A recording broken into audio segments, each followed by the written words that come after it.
നിങ്ങളുടെ ഇഷ്ട പരമ്പരകൾ എക്സ്ക്ലൂസീവായി സൺ നെക്സ്റ്റ് ആപ്പിലൂടെ തികച്ചും ഫ്രീ ആയി. ഇപ്പോഴേ ആപ്പ് ഡൗൺലോഡ് ചെയ്യൂ. ഭഗവാനെ, എന്റെ കുഞ്ഞിന് ഒരാപത്തും ഉണ്ടാകരുതേ.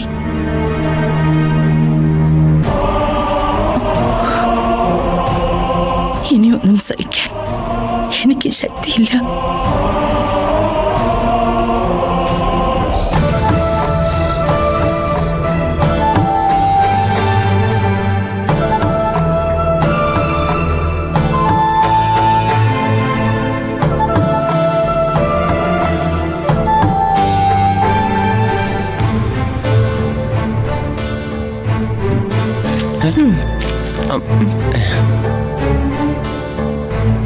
രൂപേഷേട്ടന് വിഷമമുണ്ടോ?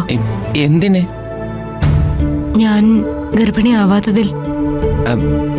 ഞാൻ ഈ മാസിക വായിച്ചുകൊണ്ടാണോ താനിങ്ങനെ ചോദിക്കുന്നത്? എനിക്ക് കുട്ടികളെ വലിയ ഇഷ്ടാ. നമുക്കൊരു കുട്ടി ഉണ്ടാവുന്നൊക്കെ ഞാൻ ഒരുപാട് സ്വപ്നം കണ്ടിട്ടുമുണ്ട്.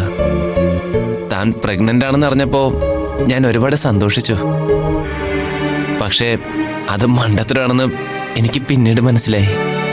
എന്റെ ജീവിതത്തിലെ ഏറ്റവും വലിയ ആഗ്രഹം എന്താണെന്ന് രൂപേഷേട്ടന് അറിയില്ലേ? അതിനുവേണ്ടി എന്റെ കൂടെ നിന്നത് രൂപേഷേട്ടനല്ലേ? രൂപേഷേട്ടന്റെ ഉള്ളിലെ ആഗ്രഹം എനിക്കറിയാം. പക്ഷേ എന്റെ ജീവിത ലക്ഷ്യം, എന്റെ അച്ഛന് ഞാൻ കൊടുത്ത വാക്ക്. രൂപേഷേട്ടാ, നമുക്കൊരു കുഞ്ഞുണ്ടാവാൻ, അതിനെ താലോലിക്കാനും ഒക്കെ എനിക്ക് ആഗ്രഹമുണ്ട്.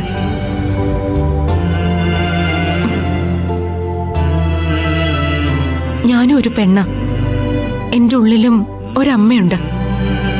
ഒരു കുഞ്ഞിനെ താരാട്ട് പാടി ഉറക്കാനും കൊഞ്ചിക്കാനും ഒക്കെ ആഗ്രഹിക്കുന്ന ഒരു മനസ്സ് തന്നെയാ എൻ്റെതും. പക്ഷെ എന്നെ ജീവിതം പഠിപ്പിച്ച ഒരുപാട് പാഠങ്ങളുണ്ട്. നമ്മൾ നിൽക്കുന്ന ചുറ്റുപാടുകൾ, അനുഭവിച്ച് വളരുന്ന വേദനകൾ, സങ്കടങ്ങൾ, അവഗണനകൾ, അതെല്ലാം നമ്മുടെ ഉള്ളിൽ ചില ലക്ഷ്യങ്ങളായി വളർന്ന് വൻ മരമായി മാറും. ആ ലക്ഷ്യം സാധിക്കാതെ പിന്നെ നമുക്ക് പിന്തിരിഞ്ഞു പോവാൻ പറ്റില്ല. മറ്റെന്തൊക്കെ നഷ്ടപ്പെട്ടാലും ആ ലക്ഷ്യം നേടിയേ പറ്റൂ. രൂപേഷേട്ടൻ എനിക്ക് വേണ്ടി ഒരുപാട് സഹിക്കുന്നുണ്ടെന്ന് എനിക്കറിയാം. എനിക്ക് IPS കിട്ടാൻ വേണ്ടി രൂപേഷേട്ടൻ സഹിക്കുന്ന ത്യാഗത്തിന് പകരം തരാൻ എന്റെ ജീവിതം മാത്രമേ ഉള്ളൂ എന്റെ കയ്യിൽ.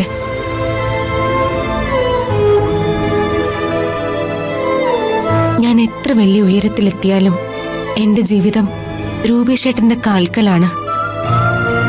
ഈ നെഞ്ചിൽ തലവെച്ച് നിൽക്കുമ്പോൾ കിട്ടുന്ന സന്തോഷത്തെക്കാൾ വലിയ ഒരു സന്തോഷവും എന്റെ ജീവിതത്തിലില്ല.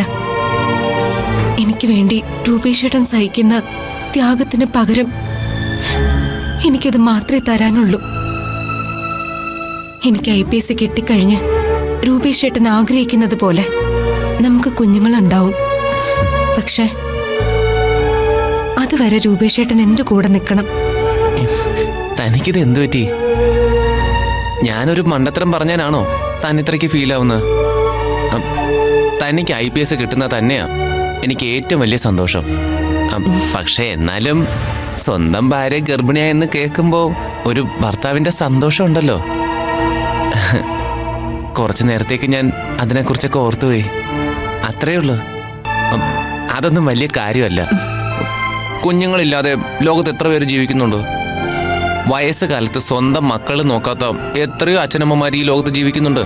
എന്നാലും രൂപേഷേട്ടന്റെ മനസ്സിൽ ഒരു സങ്കടം ഉണ്ടായ എനിക്കത് സഹിക്കില്ല.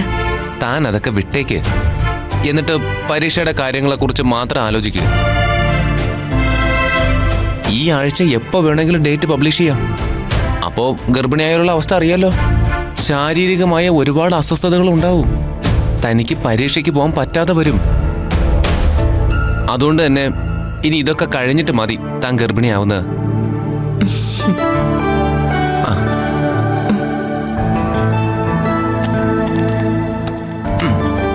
ഇപ്പോഴേ താൻ ഇരുന്ന് പഠിക്ക. രൂപേഷ് ഏട്ടാ, ദേ, ഉണ്ടല്ലോ കൊഞ്ചതിരുന്ന് പഠിച്ചേ. ഇനി IPS കിട്ടിയിട്ട് മതി കുഞ്ഞിനെ കുറിച്ചുള്ള സംസാരം പോലും. നീ IPS ആയി കഴിഞ്ഞാ ഞാനും IPS ആവും. ഏ അതെങ്ങനെ? ഇന്ത്യൻ പിതാശ്രീ സർവീസ്. താനെന്തോടെ ചിരിക്കുന്നു? കൊള്ളാം, നല്ല പേരാ. ഇന്ത്യൻ പിതാശ്രീ സർവീസ്. ആ, കുഞ്ഞുങ്ങളെ നോക്കാനുള്ള സർവീസ്. എത്ര വലിയ സർക്കാർ ഉദ്യോഗസ്ഥനും സ്വന്തം വീട്ടിൽ വന്ന് നോക്കുന്ന സർവീസ് ഇതൊക്കെ തന്നെയാ. ഇല്ലെങ്കിലേ ഭാര്യമാരുടെ നാക്കിന് മുമ്പിൽ പിടിച്ചു നിൽക്കാൻ പറ്റില്ല. ഭാര്യ പേടിയുണ്ട്. പിന്നെ പേടിക്കാതെ പറ്റുമോ? ഭാര്യ എന്ന് പറഞ്ഞാ നമ്മളെ ഭരിക്കുന്നവൾ എന്നല്ലേ അർത്ഥം? ഇത് കൊള്ളാലോ, ആളുകളെ ട്രോളാനൊക്കെ പഠിച്ചു. ഭാര്യ എന്നാൽ ഭരിക്കുന്നവളാണ് പോലും. ഞാൻ എപ്പോഴെങ്കിലും രൂപേഷ് ചേട്ടനെ ഭരിക്കാൻ വന്നിട്ടുണ്ടോ? അയ്യോ എന്റെ പൊന്നെ, ഞാൻ വെറുതെ പറഞ്ഞതാ. താൻ പോയിരുന്ന് പഠിച്ചേ. നടക്കം കൂട്ടും ഇരിക്കും.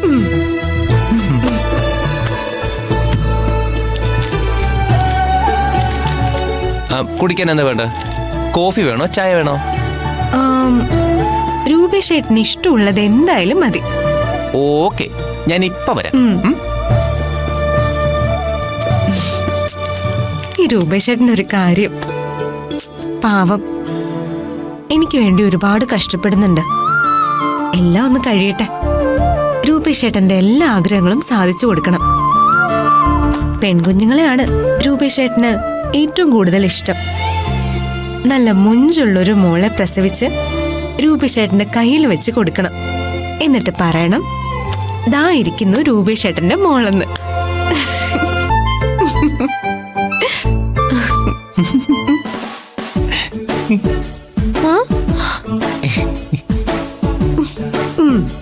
മതി, ഇത്രയും മതി. ഇത് മാത്രമേ ഞാനും ആഗ്രഹിക്കുന്നുള്ളൂ.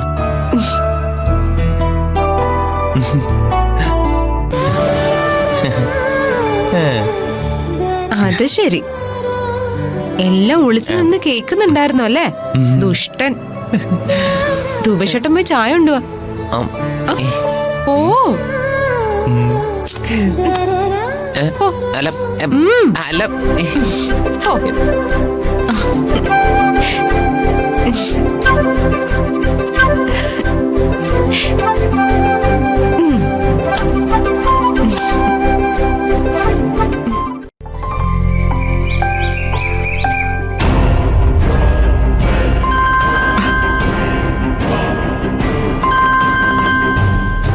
ഈശ്വര, സ്വാതി കോൾ എടുക്കണോ?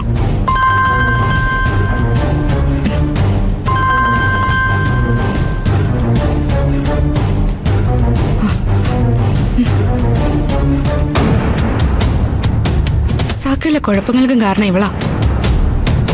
ഇവളെന്തിനാ എന്നെ ഇപ്പൊ വിളിക്കുന്ന?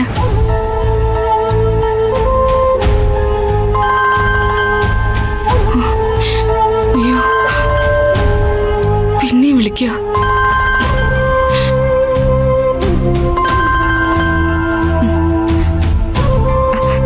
ഹലോ, ഞാനിത് എത്ര നേരം നിന്നെ വിളിക്കുന്നു, നീ എന്താ ഫോൺ എടുക്കാത്ത?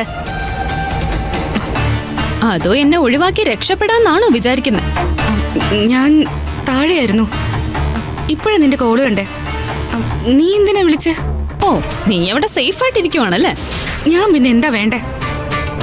ജീവനും വാരി പിടിച്ചാ ഞാനും മയൂരിയും അവിടെ നിന്ന് പോന്നെ.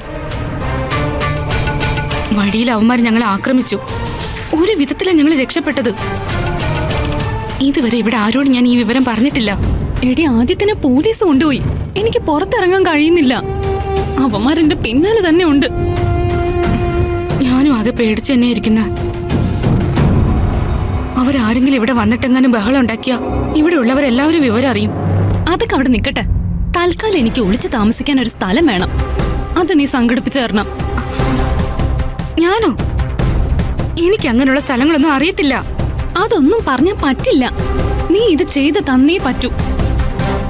ഇല്ലെങ്കിൽ എല്ലാത്തിനും നീയും കൂടെ ഉണ്ടായിരുന്നു എന്ന് ഞാൻ പോലീസിനോട് പറയും.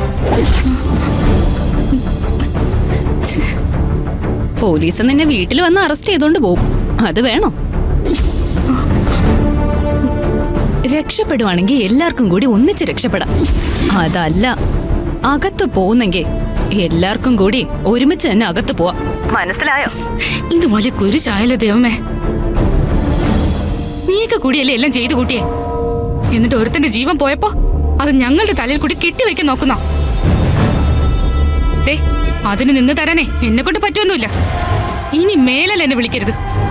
ശരി, ഞാൻ നിന്നെ ഇനി വിളിക്കുന്നില്ല. ഞാൻ നേരെ പോയി പോലീസിന് മുന്നിൽ കീഴടങ്ങും.